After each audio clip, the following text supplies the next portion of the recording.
정부의 9.13 부동산 대책 이후 서울 부동산 시장은 관망세를 유지하고 있습니다. 하락세 국면으로 접어들지는 좀 더 지켜봐야 한다는 분석입니다.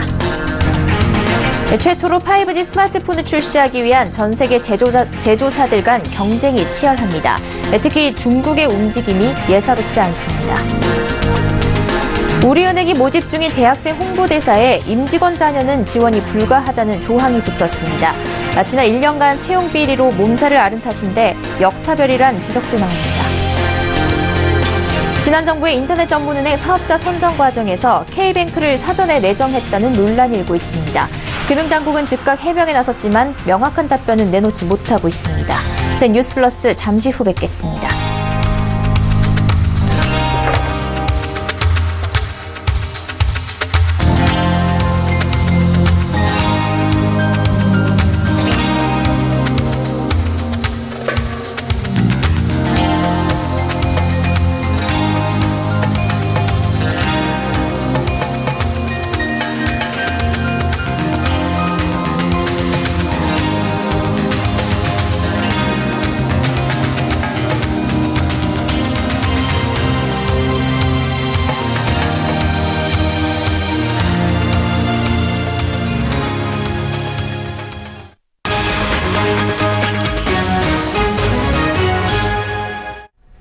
시청자 여러분 안녕하십니까? 센 뉴스 플러스 양한나입니다.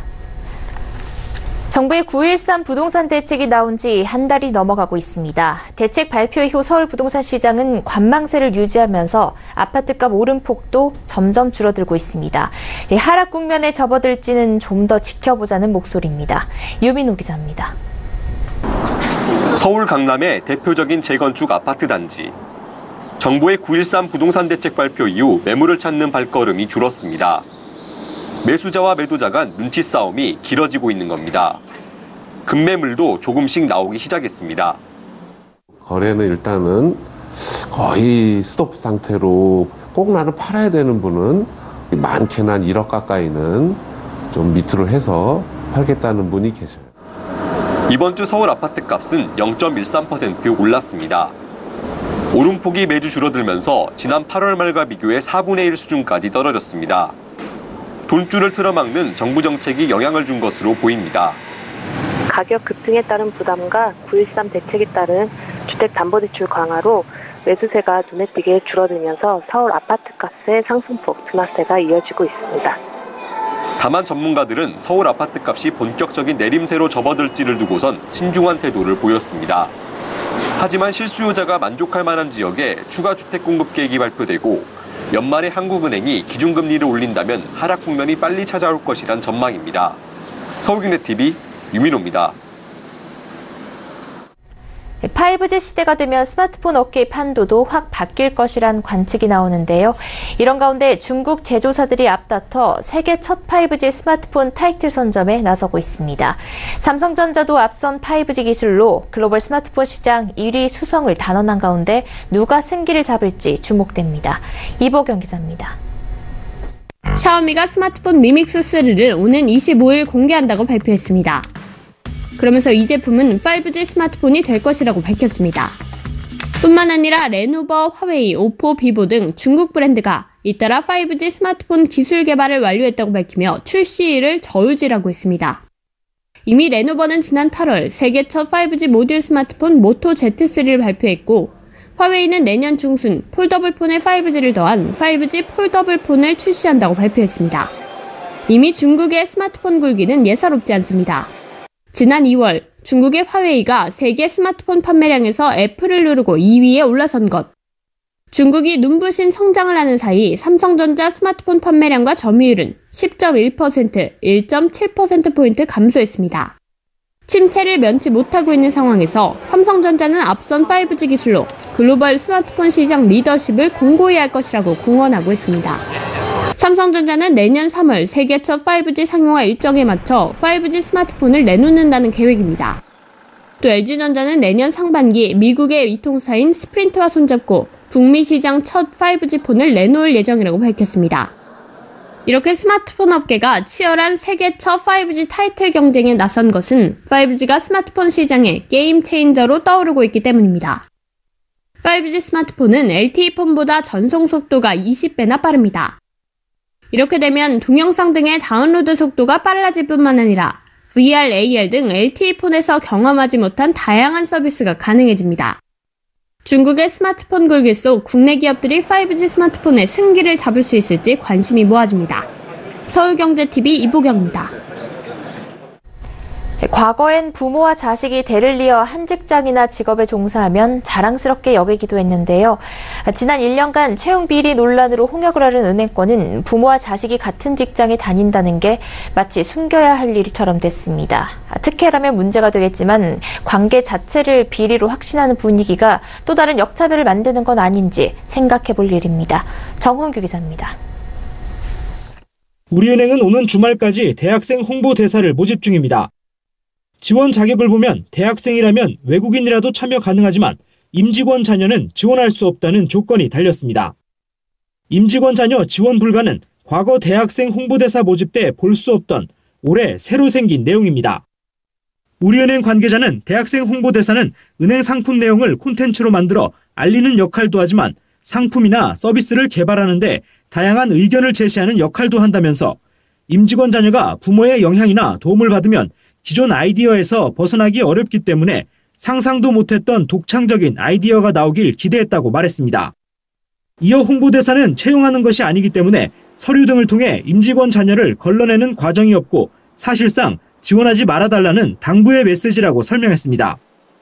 하지만 이 은행 말대로 채용도 아닌데 임직원 자녀라는 이유로 굳이 제한을 둔 것은 시비가 있을 수 있는 일은 애초에 차단하고 보려는 은행권 분위기와 무관하다고 보기 어렵습니다. KB국민은행도 지난 상반기 대학생 홍보대사를 모집하며 임직원 자녀를 배제했습니다. 지난해 국감에서 은행권 채용 비리 논란이 터진 이후 모든 관계가 특혜로만 보이니 한 직장에 다니는 것을 자랑스러워하던 가족 은행원들은 죄인이 된 기분입니다. 부모와 같은 은행에 다니는 한 은행원은 한창 이슈가 되던 당시 주변 시선이 부담스러워 퇴사를 결심하기도 했지만 그만두면 역시 찔리는 게 있었구나 생각할 것 같아 더 화가 났다며 답답함을 토로했습니다. 서울경제TV 정원규입니다. 어제 열린 국회 기획재정위원회의 기획재정부 국정감사에서 더불어민주당 소속 박영선 의원이 박근혜 정부가 인터넷 전문은행 사업자 선정 과정에서 K뱅크를 사전 내정한 뒤 평가 결과를 짜 맞췄다는 의혹을 제기했습니다. 금융위는 즉각 해명 자료를 냈습니다. 2015년 당시 공정한 평가가 이뤄졌고 경위는 모르지만 필요하면 조사도 받겠다고 했습니다. 누구의 말이 맞는 걸까요? 이하라 기자가 취재했습니다. 박영선 의원이 공개한 2015년 11월 20일 당시 안종범 청와대 경제수석의 수첩입니다. 카카오 86, KT우리 83, 인터파크 SKT 64, 사업자별 점수가 적혀 있습니다.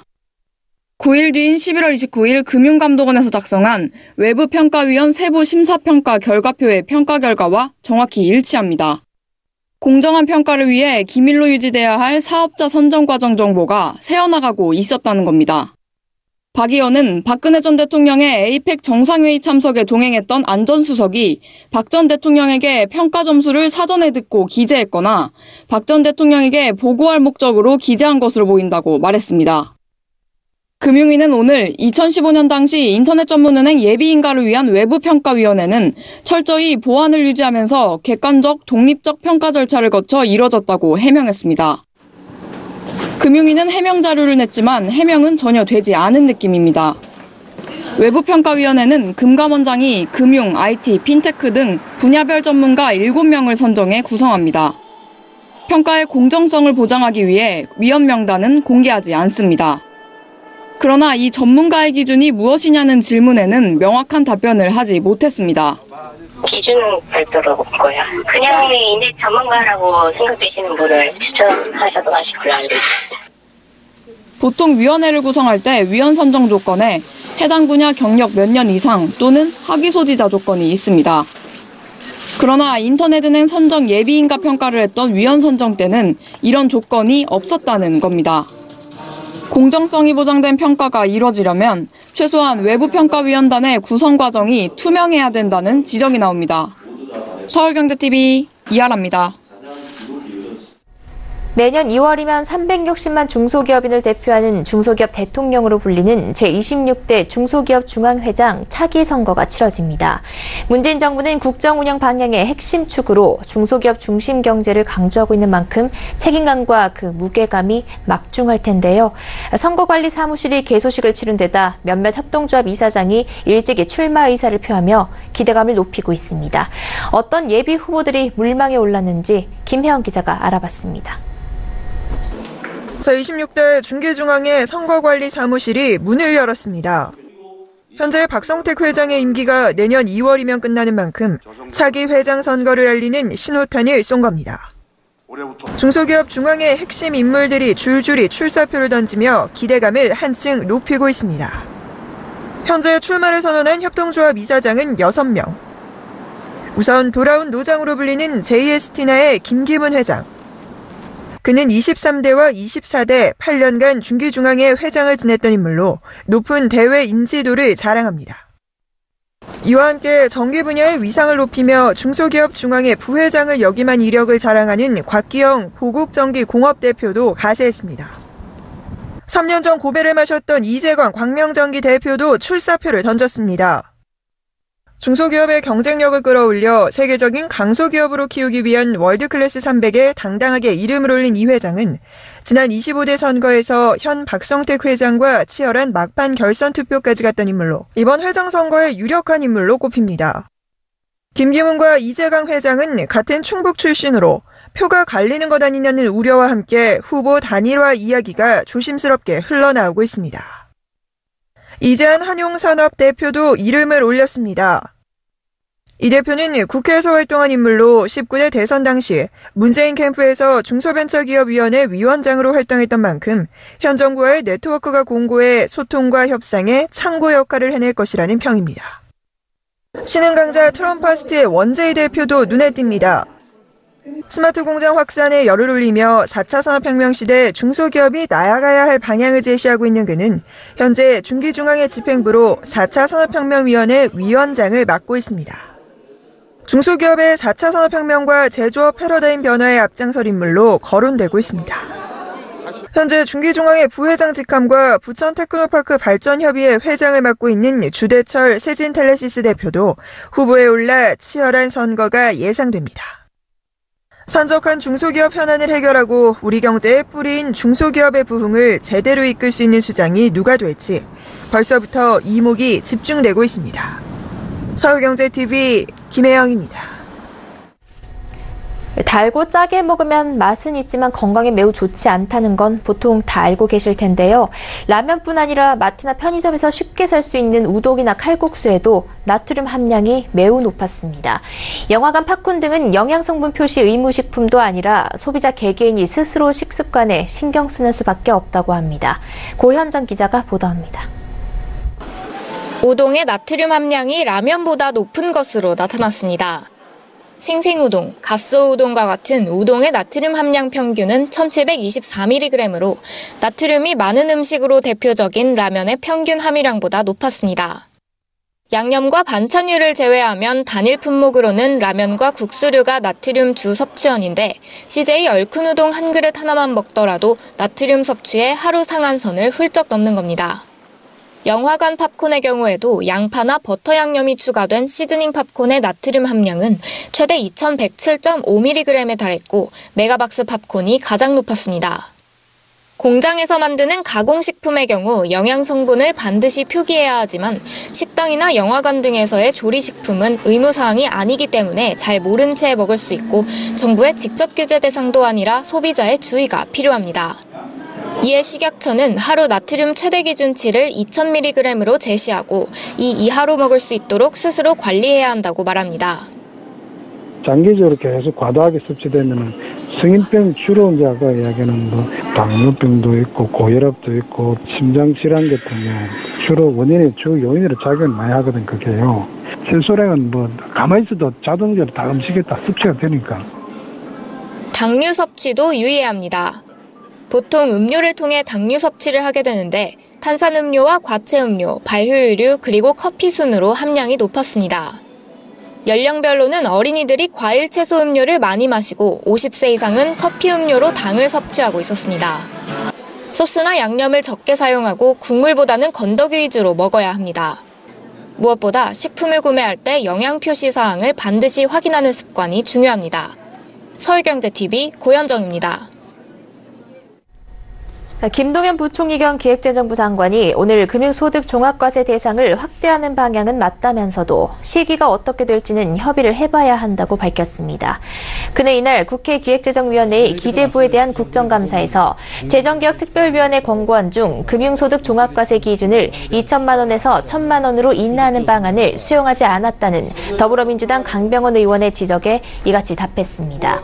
앞서 특위는 조세 형평성 문제 해소를 위해 금융소득 종합과세 대상 기준 금액을 2천만 원에서 1천만 원으로 인하해 연간 이자 배당 소득이 1천만 원을 초과할 경우 다른 소득과 합산해 6에서 42%의 종합소득세율로 누진 과세하라고 권고했습니다. 이 경우 과세 대상자 수는 9만여 명에서 40만여 명으로 늘어날 전망입니다. 김 부총리는 궁극적으로 방향은 가야 한다면서도 시기가 어떻게 될지는 협의를 해봐야 한다. 대안이 될 수 있지만 어느 시점인지 진지하게 고민해보겠다고 답했습니다. 미국과 중국이 무역 전쟁을 벌이고 있는 가운데 중국의 3분기 경제 성장률이 금융위기 후 최저 수준까지 떨어지며 중국의 경기 둔화 추세가 뚜렷해지고 있습니다. 중국 국가통계국에 따르면 3분기 중국 국내 총생산은 작년 동기보다 6.5% 증가했습니다. 3분기 경제 성장률은 글로벌 금융위기 때인 2009년 1분기 이후 최저치입니다. 중국의 분기별 GDP 증가율은 작년 1분기 6.9%를 기록하고 나서 계속 둔화하는 추세입니다. 올해 1분기와 2분기 경제 성장률은 각각 6.8%, 6.7%였습니다. 중국 정부는 연초 올해 경제 성장률 목표를 6.5%로 제시한 바 있습니다. 아직은 목표치에 부합하는 수준이지만 무역 전쟁 충격파가 본격적으로 미치며 중국의 경제 성장률이 상당 부분 깎여나갈 수 있다는 관측이 고개를 들고 있어 안정적인 경제 사회 발전을 위한 중국 정부의 고심이 한층 커질 것으로 전망됩니다. 오늘 코스피 지수가 미국발 악재에도 불구하고 전거래일보다 7.95포인트 오른 2156.26으로 장을 마쳤습니다. 간밤 미국 증시가 중국 경제에 대한 우려로 큰 폭으로 하락한 가운데 코스피는 오전 한때 2117.62까지 주저앉았습니다. 그러나 오후 들어 기관의 저가 매수세가 몰리면서 반등해 2150선을 회복했습니다. 유가 증권시장에서는 기관이 1876억 원어치를 순매수했고 개인과 외국인이 각각 165억 원, 1726억 원을 순매도했습니다. 코스닥 지수는 전날보다 9.14포인트 오른 740.48로 거래를 마쳤습니다. 전날보다 6.05포인트 내린 725.29로 출발했으나 역시 기관의 매수세 덕에 반등에 성공했습니다. 부동산 가격 상승을 반영해 공시지가를 현실화할 경우 집값이 급등한 서울보다 오히려 집값이 내려간 인천 지역의 평균 건강보험료가 더 많이 올랐습니다. 오늘 국회 보건복지위원회 소속 더불어민주당 김상희 의원이 국민건강보험공단에서 받은 공시지가 변동에 따른 건강보험료 예상 인상액을 보면 공시지가를 30% 인상하면 주택을 보유한 전국 286만 1,408가구의 월평균 건보료는 9만 385원에서 10만 2,465원으로 13.37% 오릅니다. 그러나 지역별로 보면 집값이 가장 많이 뛴 서울보다는 집값 인상률이 소폭 또는 제자리이거나 오히려 떨어진 인천과 대전, 부산 등에서 건보료가 더 많이 오르게 됩니다. 인천은 8만 883원에서 11만 1996원으로 38.47% 올라 가장 많이 인상됩니다. 반면 집값이 폭등한 서울은 17.31%, 경기는 25.48%에 그쳤습니다. 이런 모순이 생기는 건 현행 지역 건보료 산정 방법 때문입니다. 현재 건보료는 소득 및 재산 등급별로 나눠 점수로 환산하고 점수당 183.3원을 부과해 매깁니다. 재산을 등급별로 나눌 때 금액이 낮을수록 등급별 금액이 촘촘하게 나뉜 반면 금액이 높을수록 구간 금액 폭이 넓어집니다. 이 때문에 집값이 낮은 지역 가입자는 공시지가가 오르면 등급이 급상승하는데 고가의 집을 가진 지역 가입자는 공시지가가 오르더라도 같은 등급이거나 1, 2단계 상승하는 데 그칩니다. 앞으로 우체국 예금보험 홈페이지에서 크라우드 펀딩에 기부나 후원, 투자를 할 수 있게 됩니다. 오늘 우정사업본부는 코리아에셋 투자증권과 업무 협약을 체결하고 우체국 금융 인터넷 뱅킹, 모바일 뱅킹 등을 통해 크라우드 펀딩에 참여할 수 있도록 협력하기로 했습니다. 크라우드 펀딩은 금융권에서 자금 조달이 어려운 스타트업이 진행 중인 프로젝트를 대중에 소개하고 자금을 조달받는 방식입니다. 우체국 예금보험 홈페이지에서 후원 기부형, 증권형 등 형태로 크라우드 펀딩에 참여할 수 있습니다. 우체국 금융 크라우드 펀딩 플랫폼에 입점하고 싶은 기관은 우정사업본부로 문의하면 됩니다. 현대자동차가 중국 전용 스포티 세단 라페스타를 출시했습니다. 이 차는 중국 최초로 집에서 인공지능 스피커를 사용해 차량을 원격 제어할 수 있습니다. 최고 출력 204마력을 내는 1.6 터보 GDI 엔진과 7단 듀얼 클러치 변속기가 탑재돼 파워풀한 주행 성능을 갖췄습니다. 중국 인기 화장품 브랜드 한나의 화장품 임직원 600여 명이 아시아나 항공을 타고 한국으로 단체 관광을 왔습니다. 이들은 오늘부터 5일간 서울 명동과 강남 일대를 돌며 한국 화장품 시장을 견학합니다. 미국 경제전문지 포춘에 따르면 네이버와 셀트리온, 삼성바이오로직스가 미래 시장을 선도할 50대 기업에 올랐습니다. 여기엔 구글의 모회사인 알파벳, 온라인 동영상 서비스 업체 넷플릭스, 전자상거래 업체 아마존 등이 선정됐습니다.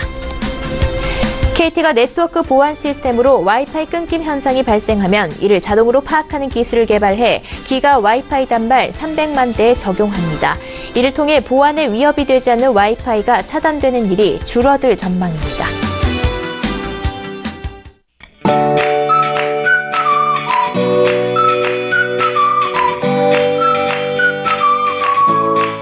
안녕하세요. K웨더 라이프스타일 예보 윤재양입니다.